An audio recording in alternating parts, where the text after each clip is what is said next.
ada, cukup je, cukup. Cukup. Wa atathu dunya wa hiya raghimah.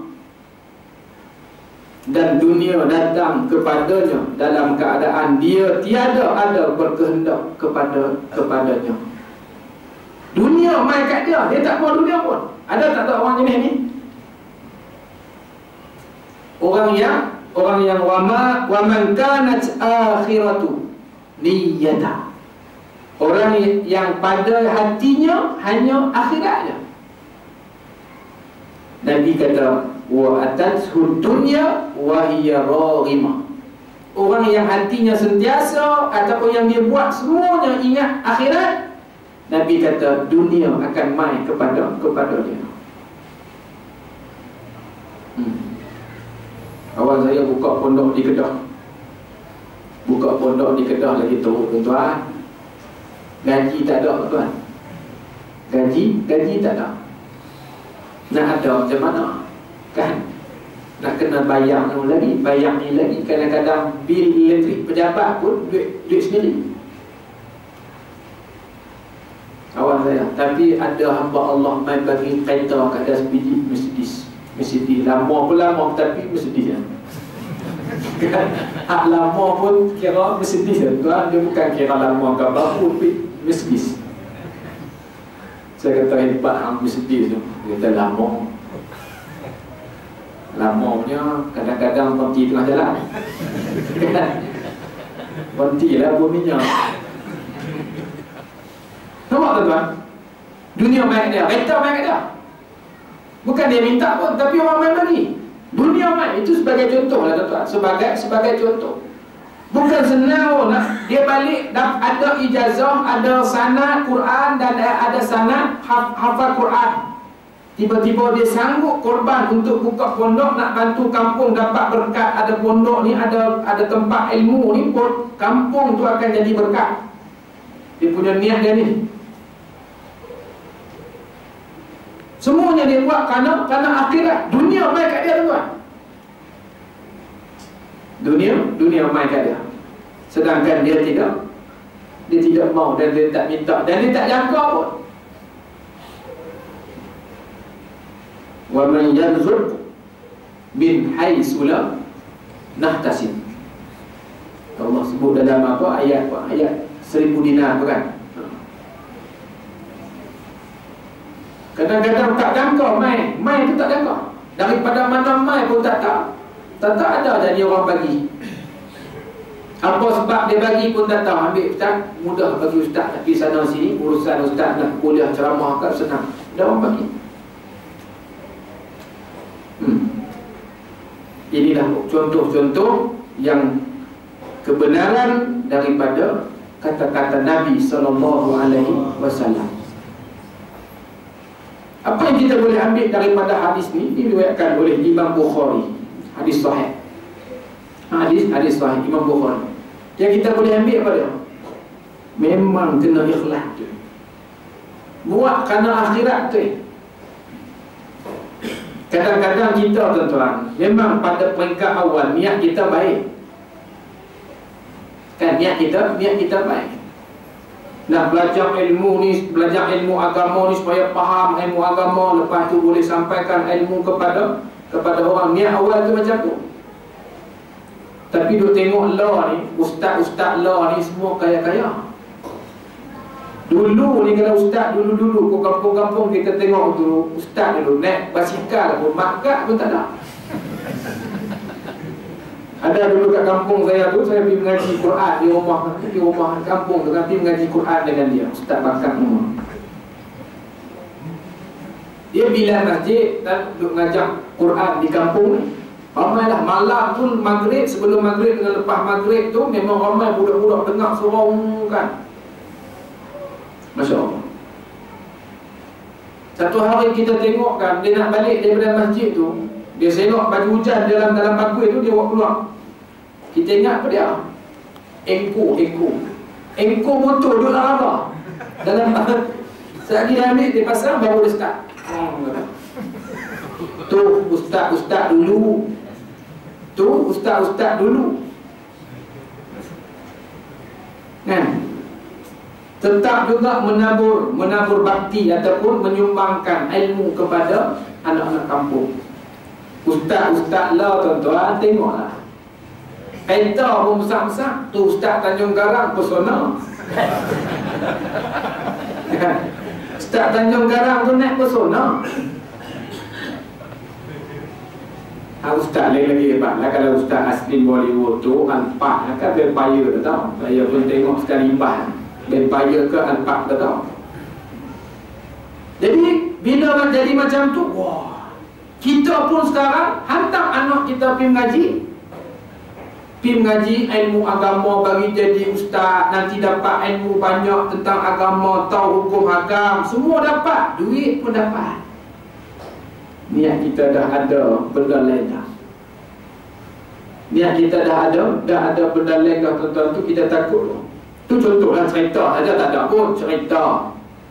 Dibimbangi macam tu, peringkat awal niat cantik, ikhlas betul.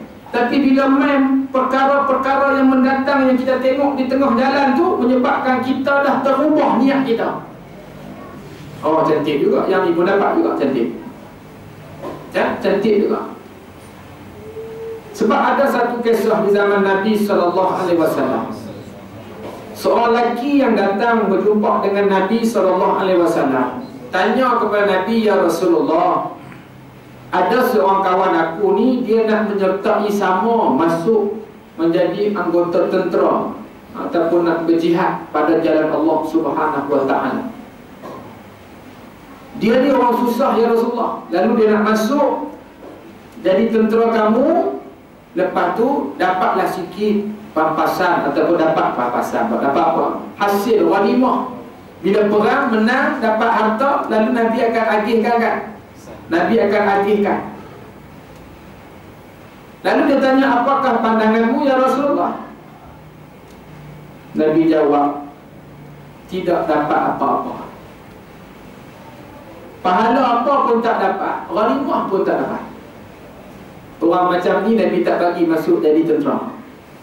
Nabi tak pilih untuk menjadi tentera Allah. Nabi tak pilih orang yang hati macam ni. Lepas tu lelaki ni baliklah jumpa dengan kawan-kawan ni, cerita kata tadi aku jumpa dengan Rasulullah, aku tanya tentang sahabat kita yang nak jadi tentera ni. Nabi kata dia tak dapat apa-apa dan Nabi tak mau pilih. Maka orang ramai yang dengar penjelasan daripada lelaki ni tadi, orang ramai ni tak puas hati dengan jawapan Nabi SAW. Sebab apa yang tak puas hati? Sebab kenapa Nabi jawab macam tu? Sedangkan ni kawan ni lelaki, kawan lelaki tadi ni mengofferkan dirinya untuk menjadi tentera. Tiba-tiba Nabi tak mau dan Nabi kata dia takkan dapat apa-apa. Kita sama lah tuan-tuan, bila kita mohon, permohonan kita ditolak, marah tak marah? Marah tak marah? Ni pun sama juga. Lalu orang ramai ni suruh lelaki ni tadi pergi balik jumpa dengan Nabi SAW, tanya balik, bagi jelas betul-betul, jelaskan kat Nabi betul-betul. Mungkin Nabi salah faham dengan pertanyaan kamu, maka tanya Nabi betul-betul. Dia pun cerita balik lah, seperti mana soalan yang dia tanya kali pertama tadi. Dia cerita balik, ada kawan aku ni seorang lelaki, dia nak jadi tentera berjihad pada jalan Allah Subhanahu wa ta'ala. Sebab dia ni miskin, nanti bila jadi tentera dia akan dapat sikit sebanyak ghanimah yang ada. Maka Nabi jawab, la ajralah, dia tak dapat apa-apa. Dipilih pun tidak, harta pun tidak akan dapat. Lalu lelaki ni balik jumpa dengan orang ramai. Maka orang ramai pun bila dengan Nabi jawab yang sama, Nabi kata, Nabi tak faham lagi ni, hang cuba bagi faham Nabi. Pi tanya kali ketiga soalan yang sama, Nabi jawab, la ajrullah, dia tak dapat apa-apa. Lagi tadi takkan dapat apa-apa. Sebab apa tuan-tuan? Sebab nak masuk jadi tentera memang baiklah, nak jadi berjuang pada jalan Allah, berjihad pada jalan Allah, tapi niat sampingan tu Nabi tak suka. Orang yang macam ni dia akan membawa masalah. Nanti dia akan bawa masalah. Dan memang terbukti pun kita sekarang pun orang yang macam ni, yang pegang jawatan ni, orang yang ada hati macam ni memang masalah. Memang masalah. Tu yang keluar pasma apa semua tu. Kan? Tu. Memang masalah.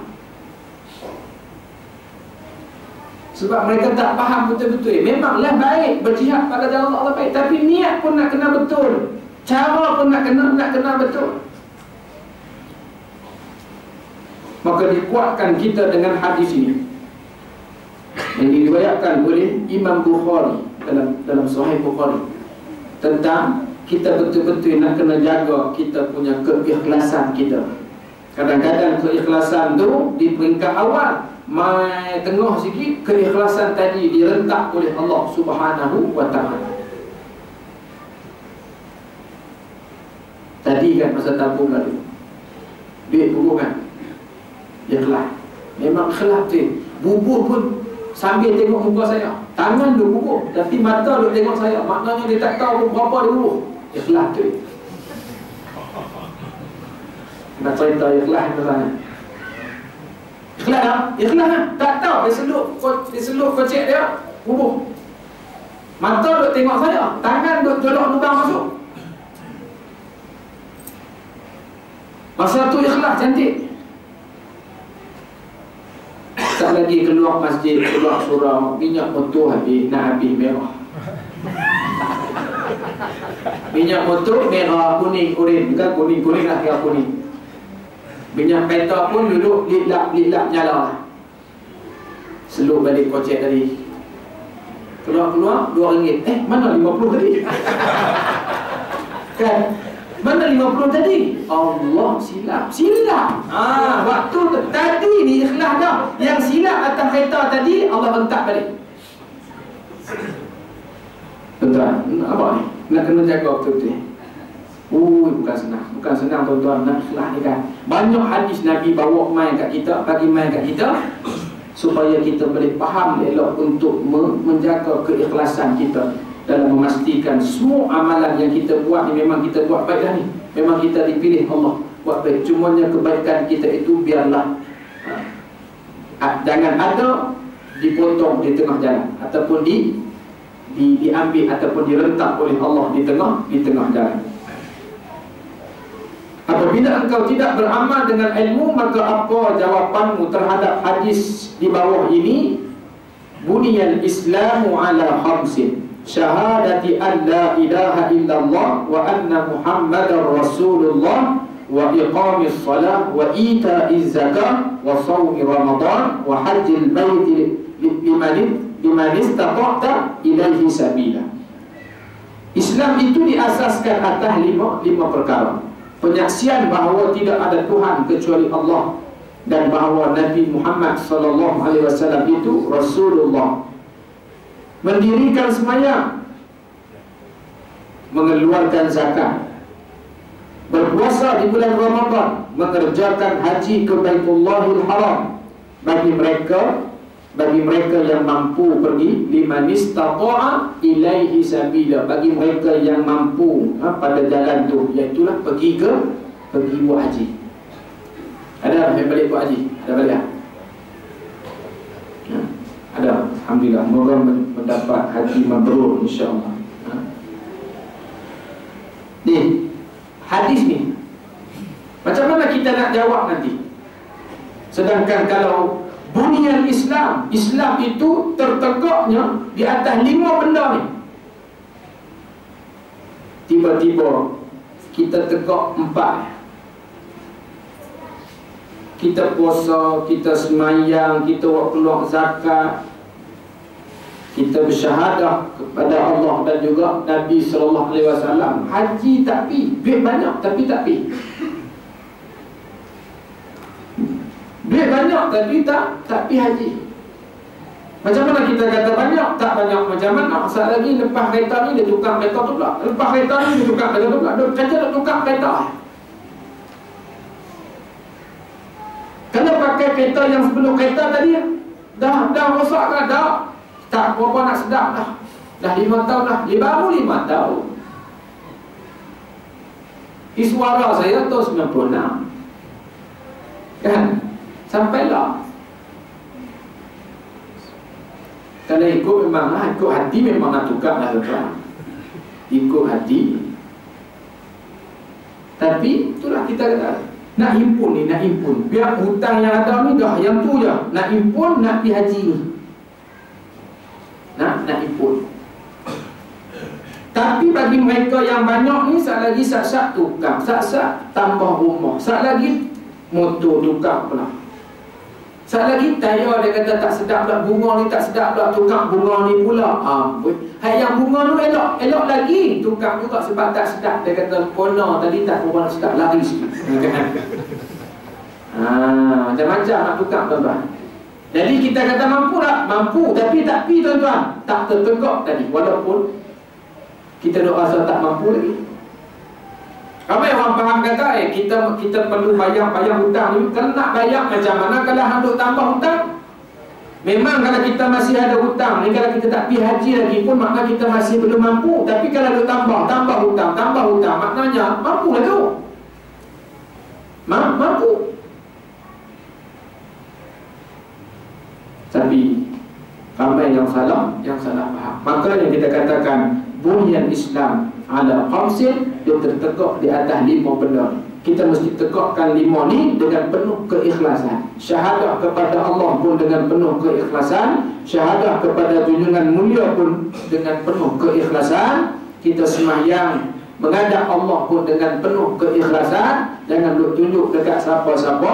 Bukan nak bagi tahu dekat siapa-siapa kita main surau, tak payah. Puasa pun sama juga. Haji kita buat. Maka iman itu ialah perkataan dengan lidah, membenarkan dengan hati, dan bukan setakat berhenti di situ, beramal dengan anggota. Itu iman. Iman itu 3. Kita sebut dengan lidah, dan kita membenarkan apa yang kita sebut dengan hati kita, dan kita buat apa yang kita benarkan tadi. Kalau kita tak buat, maknanya kita tidak membenarkan apa yang Allah turunkan, ataupun yang dikatakan bunyan Islam ala khamsin tadi ni, kita tak benarkan perkara tadi. Maka untuk menjadi orang yang beriman di sisi Allah Subhanahu wa taala, ni kita nak kena benarkan hadis yang keluar daripada mulut Nabi sallallahu alaihi wasallam. Dan dalil yang menuntut kita supaya beramal itu sangat banyak sekali, sehingga tidak dapat dihitung banyaknya. Walaupun seorang hamba itu akan masuk syurga hanya dengan rahmat dan kemurahan Allah Ta'ala. Memanglah ada kadang-kadang tu kita dengar kisah-kisah yang dibawa oleh Nabi SAW. Seseorang itu mendapat masuk syurga dengan sebab apa? Dengan sebab bagi anjing minum. Dia masih keluar anjing. Isu anjing kan, selfie dengan anjing. Apa touch anjing tu kan? Program tu I want to touch dog. Program Tapi keluar gambar-gambar dalam Facebook ni kan, duk peluk anjing, lagi ambil anak pun duk selfie dengan anjing. Takkan sampai macam tu. Itu tak nampak sampai kita memuliakan anjing. Anjing ni tuan-tuan, kita tengok dalam agama, bukanlah sampai satu meletakkan penghinaan kepada anjing, dan bukan sampai ke peringkat memuliakan. Tapi kalau kita tengok taraf anjing dalam agama ni banyak, dan Allah Subhanahu wa taala sendiri pun dalam Al-Quran, bila Allah buat perumpamaan, jangan jadi seperti anjing. Allah kata, sebab apa jangan jadi anjing? Yalah, anjing ini kita marah dia pun duk jelek, kita tak marah pun dia duk jelek. Betul ya? Kita marah pun dia jelek, kita tak marah pun dia jelek. Maka Allah kata manusia ni jangan jadi macam anjing. Bila dibacakan ayat Quran pada dia duk renyih, tak baca pun lagi renyih, lagi sakan keluar kuat. Perangai itu macam perangai anjing. Allah ibaratkan seperti anjing juga. Dalam hadis Nabi SAW, Nabi kata, janganlah kamu ketika kamu sujud kepada Allah, janganlah sujud kamu menyerupai duduknya anjing. Duduk anjing. Macam mana duduk anjing? Kita ni bila kita semayang, Nabi suruh hanya letak tu tapak tangan. Tapi bila Nabi kata larang jangan duduk, jangan sujud, jangan duduk anjing, dia maksudnya pergi letak sekali dengan lengan-lengan. Dia sidai pula. Dia apa? Dia hampak juga apa? Dia letak tu itulah bahasa bagi mudahnya. Kalau kami Kedah, dia hampak tangan dia di atas lantai. Lengan, bukan tangan, lengan. Tapak tangan sekali dengan lengan-lengan sampai ke siku, dia letak di atas lantai. Tuan-tuan cuba tengok anjing duduknya, gitu kan? Kan? Jadi Nabi kata masa sujud jangan macam tu.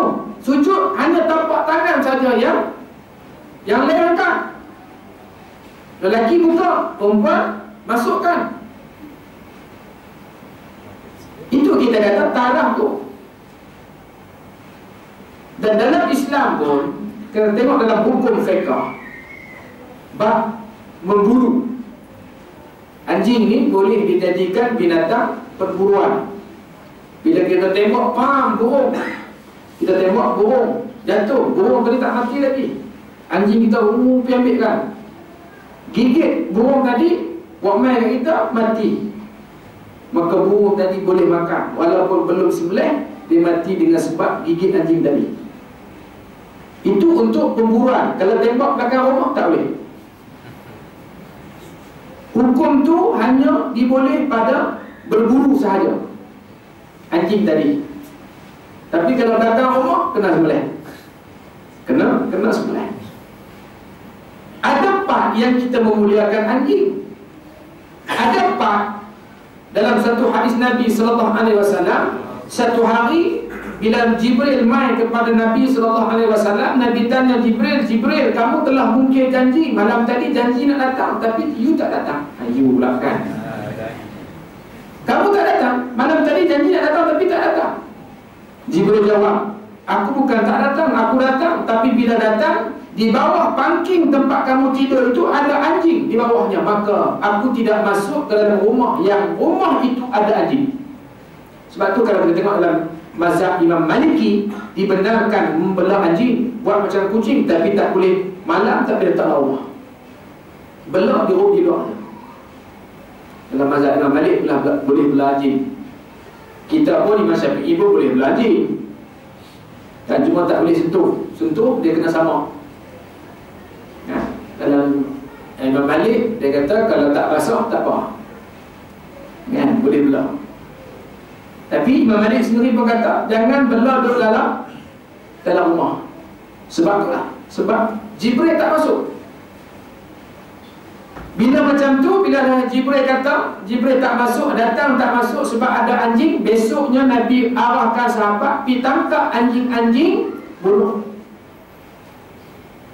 Tapi kena dengar hadis tu bagi habis, bukan bunuh ke semua, bukan tangkap semua anjing. Tangkap yang anjing yang Jibril beritahu, yang padanya hitam semua, lepas tu ada tumpuk putih, 2 tumpuk putih di badannya, maka itu tangkap, bunuh, kerana ia jelmaan syaitan.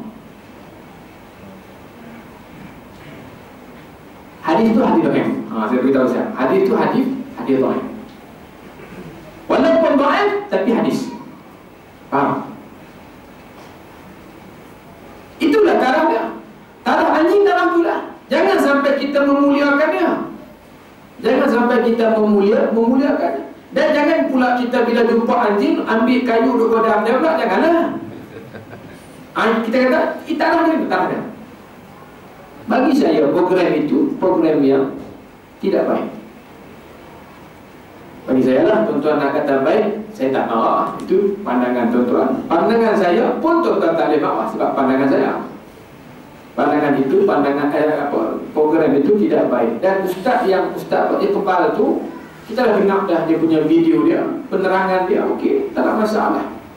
Cuma dia tak tahu bentuk program tu kan, dia hanya mengisi slot.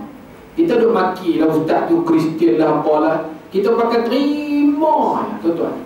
Kita duk kata jangankan apa, in ja'akum fasiqun binaba'in fatabayyanu. Bila apa pun main, kita pun sepak kat orang. Tak sepak ke tuan? Bila sepak maknanya dah percaya. Kita pun duduk sepak juga benda-benda yang tak betul. Padahal sebelum ni duk kata orang, tak kena baca Al-Quran, inja aku. Lah kita tak buat. Yang duk buat ni geng-geng janggut ni. Tuan saya nak kata kat siapa? Saya pun ada janggut. Tuan jangan marah saya pula. Saya kata tu sekali dengan saya sebab saya pun ada janggut. Yang duk buat ni geng-geng janggut ni. Duk hantar ni, duk forward benda-benda ni kan. Betul ke tak betul ni? Cek dulu betul tak betul. Dah, kita terus hantar forward. Ustaz ni Kristian. Kan? Jangan tuan-tuan, kita kena buatlah. Kita kena berhukum dengan apa yang kita pegang sebelum ni. Jangan pegang yang menguntungkan kita. Bagi tak untung kita tak peganglah hukum. Tak boleh tuan-tuan. Tak boleh. Tak mau macam tu. Kita duk kata orang hak untung pegang, hak tak untung tak mau pegang. Macam kita pula ni jadi. Tak mau jadi macam tu. Kita tetap istiqamah dengan apa yang kita pegang. Baik. Demikian dalam ta'ala.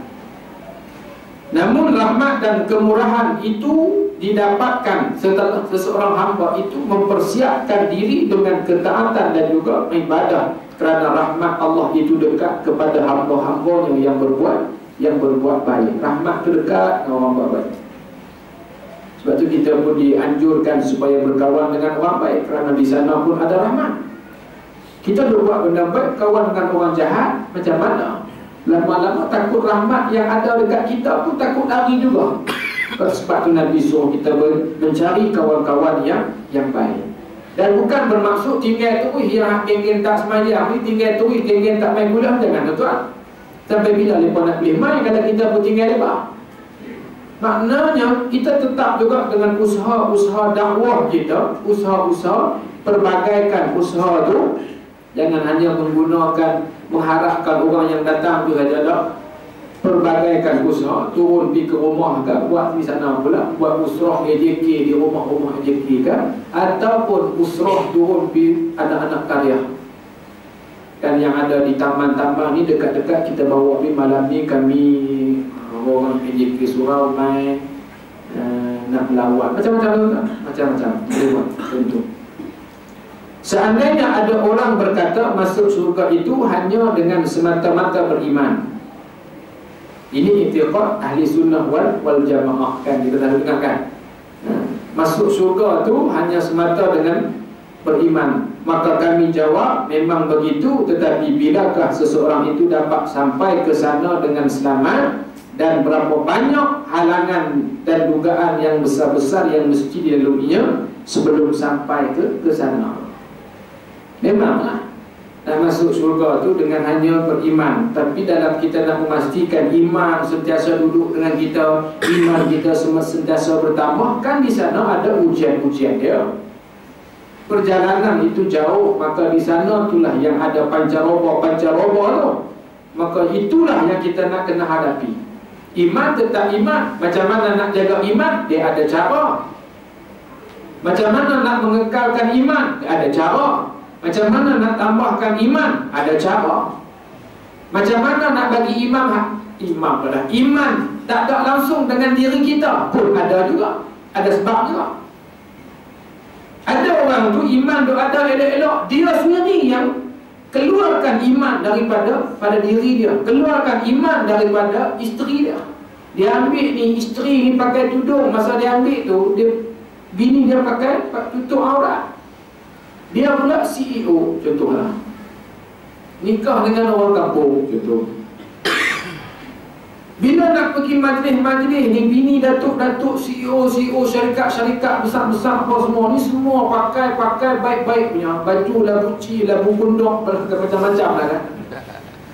Jadi bini dia main nak pakai macam gelambu, malu. Maka dia kata, you kalau nak ikut I pergi dinner malam ni, you pakai ni baju yang I beli ada di atas katil I letak. Bini dia pun naik pergi tengok tu, dia balah sana, terkobak sana, terkoyak sini kan. Panjang-panjang lah, labuh tu labuh lah. Tapi ini baru kelas. Dia kata bila bini dia pakai tu, ini baru kelas. Bawalah bini dan bini dia dalam keadaan yang macam tu. Dia telah menghilangkan iman isteri dia. Dia sendiri tu iman tak ada. Tuan, malu dengan apa yang Allah suruh. Malu. Ada tak ada orang yang malu dengan syariat Islam ni? Ada tak ada? Ada. Ada orang malu dengan syiar Islam. Nak pakai jubah pergi pasar malam pun malu. Malu tuan? Nak pakai tudung labuh pergi pasar malam, takut dia tengok orang duk tengok dia. Orang ni kata kat aku ke apa ni? Padahal orang tu puji, lawa lah makcik ni pakai. Kan orang puji, dia kata orang duk kata. Balik bagi tahu kata abang, di pasar malam tadi orang duk tengok, orang malu lah. Padahal orang puji, dia malu.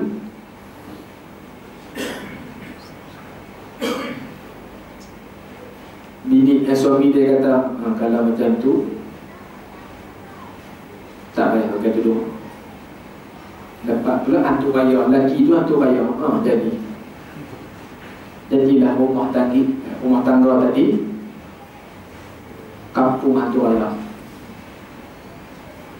Maka memang benar, memang benar, masuk syurga itu hanya dengan semata-mata beriman. Tetapi bilakah seseorang itu dapat sampai ke sana dengan selamat, yakni masuk ke dalam syurga, dan berapa banyak halangan dan dugaan yang besar-besar yang mesti dilaluinya sebelum sampai ke syurga Allah Subhanahu wa ta'ala. Maka dugaan pertama yang mesti dilaluinya ialah dugaan iman itu sendiri. Nak jaga iman itu dugaan kita yang pertama sekali. Apakah dia pasti selamat daripada tercabut iman sehingga akhir hayat? Betul.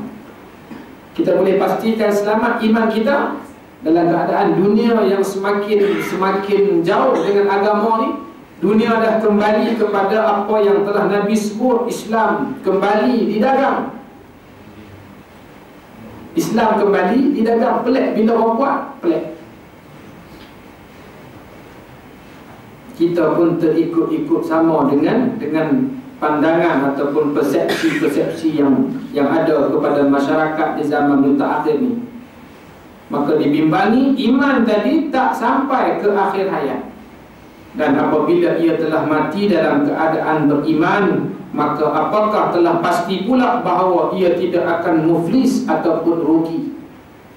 Bila mati dalam keadaan yang baik, alhamdulillah, mati di rumah, mati di masjid, tapi sampai di hadapan mahkamah Qadhi Rabbul Jalil pula, sampai sana banyak pahala.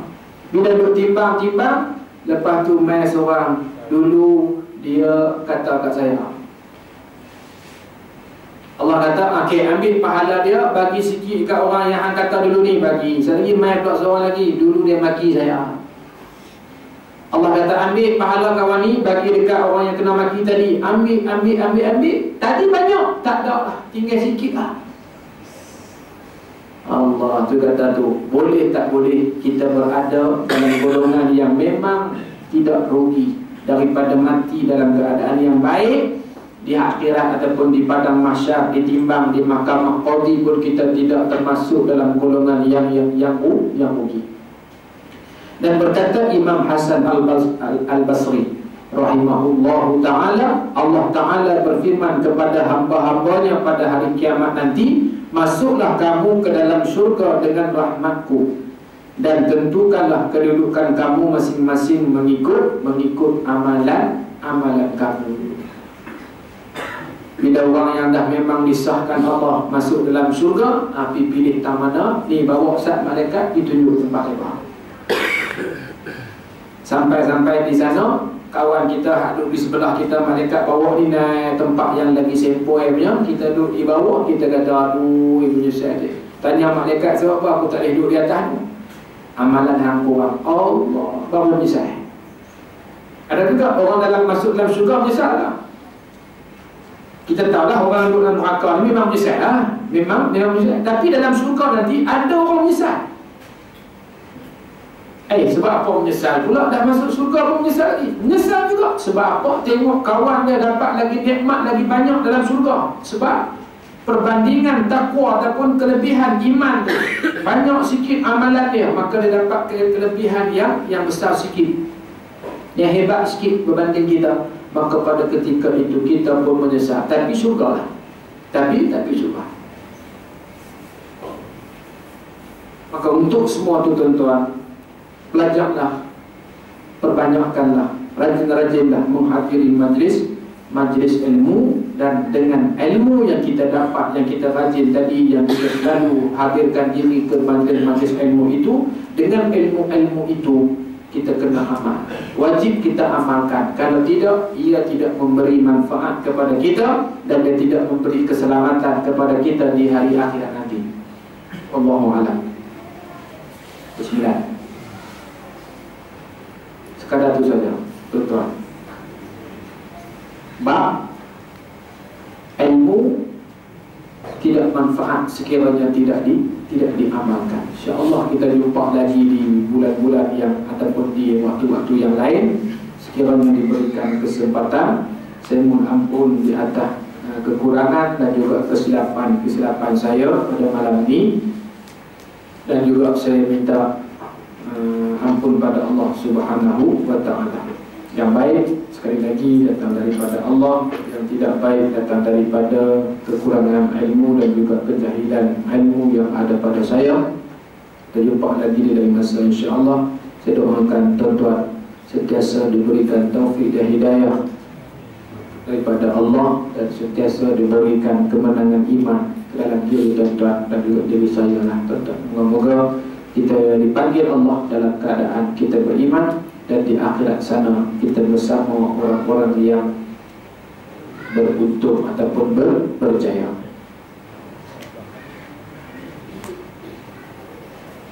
Wallahu a'lam. A'udzubillahi minasyaitonir rajim. Bismillahirrahmanirrahim.